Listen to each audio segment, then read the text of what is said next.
So when you're in first person view right before a grav jump, you'll be treated to this.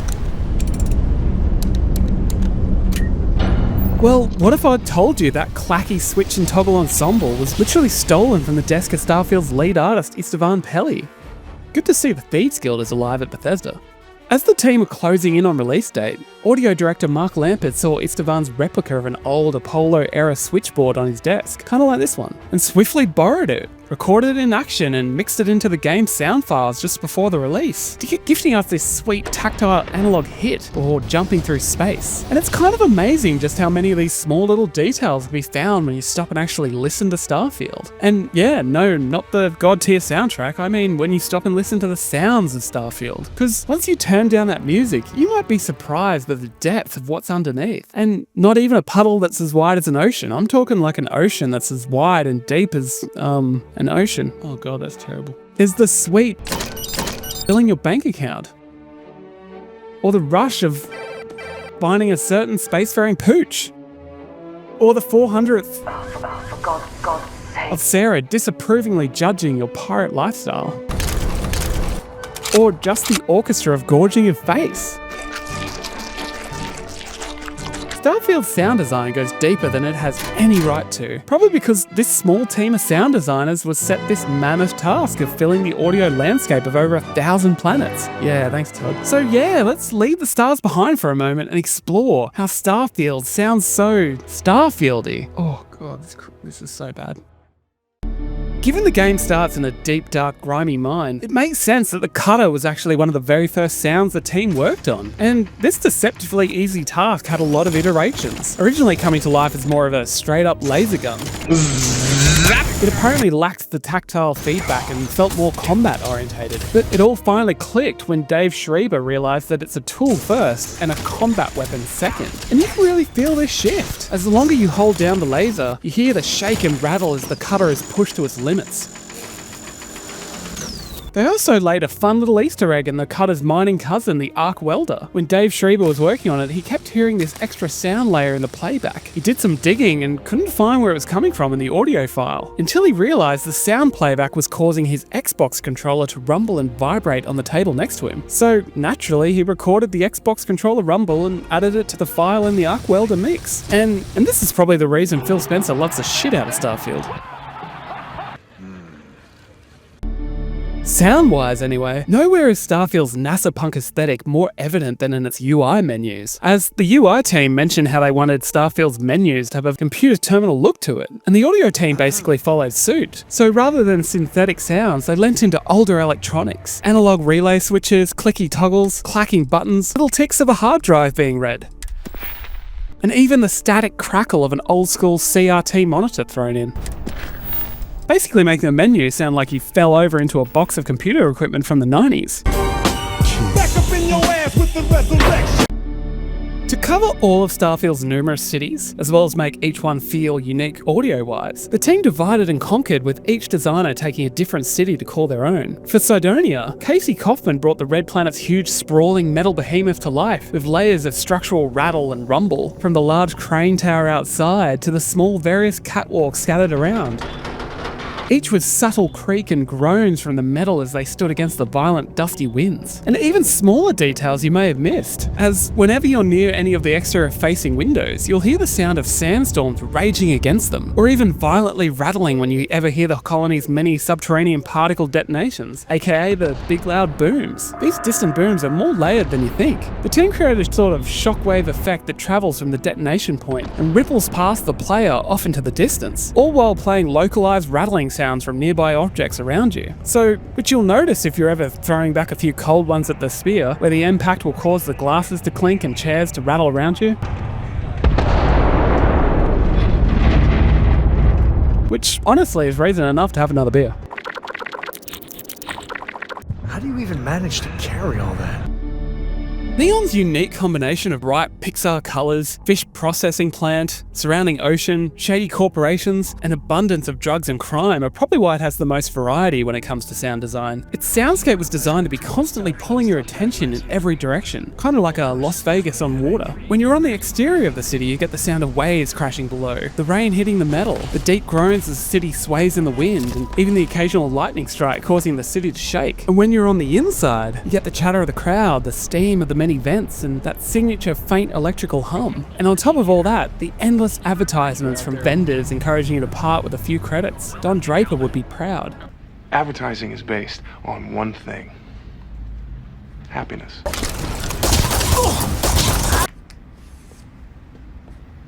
One thing that makes Neon unique is how each club has its own distinct soundtrack. I know where I go when I want to relax. The Astral Lounge with its trance and electro clash mix to evoke the hypnotic rhythm of being under the spell of Aurora. Madame Savage's more aggressive roaring guitar-driven OST nodding to its gangland connections. While Euphorica is more your classic lounge music with a bit of French house flavour, appealing to its higher-end clientele. Yet despite all this music, its citizens are still pretty terrible dancers. What? I said I know the guy. Oh, I'll tell you later. I love this song. Compared to its clean, modern and vibrant EDM-soaked counterparts, Akila features probably the most stripped back and natural soundscape of the bunch. Home to the Freestar Rangers, Akila embodies that Wild West frontier vibes of the future. No club bangers or loud billboards here. Instead, you're treated to the natural wind blowing dirt and sand around you, creaky wooden guard towers and that sludge of mud beneath your feet, and finer details like insects buzzing around bushes, or old farming machines and water running through gutters. And of course, the moody complaints of Mr. Akila himself. Bayou is so not compensating for anything. All that stands between us and certain death is a little fabric. Enemies -1 grav drop. Pets and starships don't always mix so well. This place, it's a little boring. Oh, come on, Sam, don't be a hater. The key as a whole has a dark, seedy vibe to it, but one area that stands out is its bar, the Last Nova. Known for its headbang-worthy death metal soundtrack, all created by sound designer Mark Lampert, who even wrote a whole backstory for this fictional Crimson Fleet band he called Trash Planet. It's made entirely of fresh Crimson Fleet recruits. According to Mark, they thought that they were tough guys when they joined up, but really they're just a bunch of whiners who can't handle the rigors of life in space, so they complain about it in their music. Each song's lyrics revolve around a different aspect of what's tough about space. The darkness, the weightlessness, the coldness, the vastness. But I mean, why stop there? Maybe Trash Planet are just part of a bigger emo scene aboard the Key, alongside Welcome to the Crimson Parade, Pierce the Pirate Helmet, and Panic at the Terror Brew.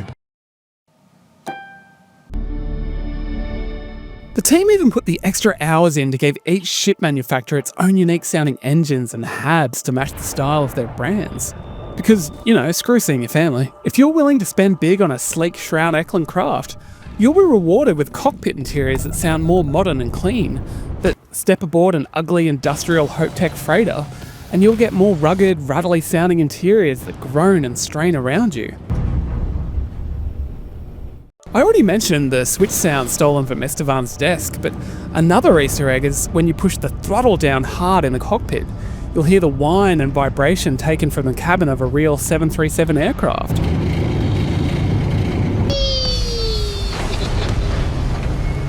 These sounds are apparently recorded by a discreet pair of binaural mics on takeoffs and landings thanks to Richard Evans. But it goes further. Starfield's dev team shared the calculated G-force values for acceleration and deceleration with the audio team, so they could tailor two different sets of sound effects depending on whether you were speeding up or slowing down, which I'm sure is the proverbial equivalent of crack for aviation nerds. Also, exclusively for the nerds, is the Reladane White Dwarf engines, which most closely resemble the jet engine and rocket technology we see in our own world today. According to Casey Kaufman, they blended actual engines, rockets, leaf blowers, and even fireworks to nail that real-world sound. In fact, for the boost effect for the Slayton Aerospace engines, Richard Evans used the whine of a zip line that he rode during a family trip to Costa Rica by putting a small recorder in the zipper pocket of his hiking pants. So if you subconsciously find yourself craving a holiday to Costa Rica right after a boost, well, now you know why.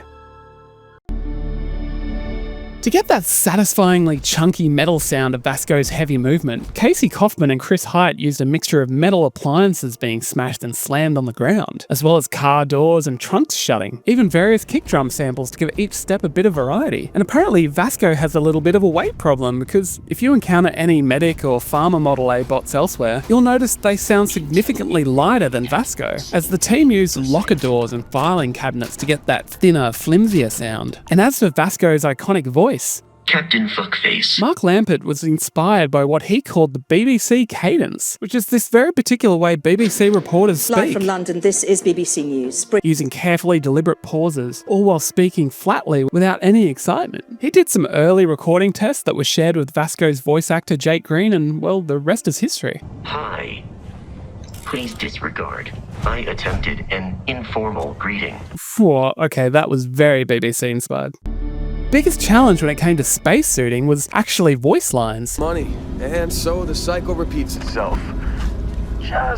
The team had to incorporate various live effects for character voice lines, and this included whether they were wearing a helmet, putting on a helmet mid-sentence, firing off a line while aboard your ship, or even from another ship. This is Mrs. Whitmore's 6th grade class. What makes this impressive is all these effects are implied in-game, adding distortion and signal degradation on the fly, depending on the situation. Damn, Sarah, on or off? Make a choice. Like voice lines, the creature sound effects are also built in-game as well, which is pretty wild. The team created a large library of modular sound components and assembled them into hundreds of unique combinations at runtime. So, if a creature is in a desert environment and has large horns and bony armor, it'll use a completely different set of sound effects than if it was another alien in a jungle environment that is more lizard-like with reptile skin, meaning the sound effects dynamically update whether an alien creature is small, fast and aggressive, or large, slow and timid. Of course, the team recognised the importance of the terramorph and heat leeches and the need for them to sound as menacing as possible. But what isn't menacing is apparently a lot of the sounds of the galaxy's most fearsome creature were actually just made by recording a yoga ball being slowly rubbed. Because, let's be honest, there is nothing creepier than yoga.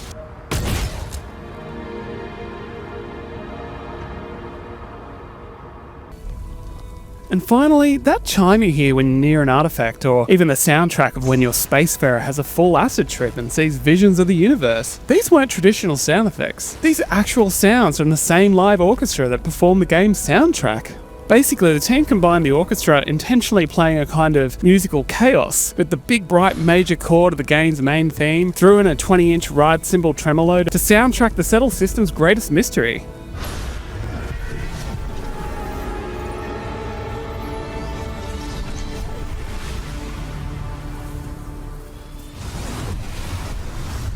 I mean, in on Xur, is there anything you can't do? Now from all this, you're probably thinking I am some crazy soundophile, but honestly, apart from games like Control and Alien Isolation, audio design isn't really something I notice, but it's definitely something I wish I appreciated more. But what struck me from all this is just how much passion and care this one small group within a bigger team poured into their one small part of this bigger game. And look, I'll say it again, I know Starfield isn't perfect. There are mammoth black holes of lost potential in between the paths that do reach the heights that they got right. But here's the thing, back when Shattered Space released, many complained we didn't see Starfield 2.0. But the truth is, I don't think there will be a Starfield 2.0, because I think this was the game this team wanted to make. From the galaxy's worth of detail the team poured into just the sound effects, to the immense detail in the spacesuits, to the fun as hell ship builder, the variety of the planet biomes, the assortment of square food, but not into the Heart of Mars quest. That is possibly the worst quest I've ever played, but besides that, everything else. This was just a bunch of normal non-starborn humans who wanted to make their space game. Not Mass Effect, not No Man's Sky, not Elite Dangerous. They wanted to make their game, and if you're one of the few that found something that just scratches that space sandbox sci-fi itch the right way despite its shortcomings, then welcome to Constellation. Welcome to Constellation. Welcome to Constellation. Welcome to Constellation. Welcome to Constellation. Welcome to Constellation. Welcome to Constellation. Welcome to Constellation. Welcome to Constellation. Thank you if you're still watching up to this point, because you guys are clearly the real ones. But of course, the biggest thanks goes to this channel supporter, Steve Swartz, who is its only member. This is usually the part of the video where I embarrassingly beg for a sub, but today I just wanted to encourage you to check out some other Starfield creators doing awesome stuff. There's Starfield Essentials with Richard covering all things mods, Starfield Eclipse who does awesome non-biased commentary around the game, and Beat Boop Loot who honestly has the best performance stuff out there at the moment. Thank you for checking out this video and I will see you in the next one. Thanks guys.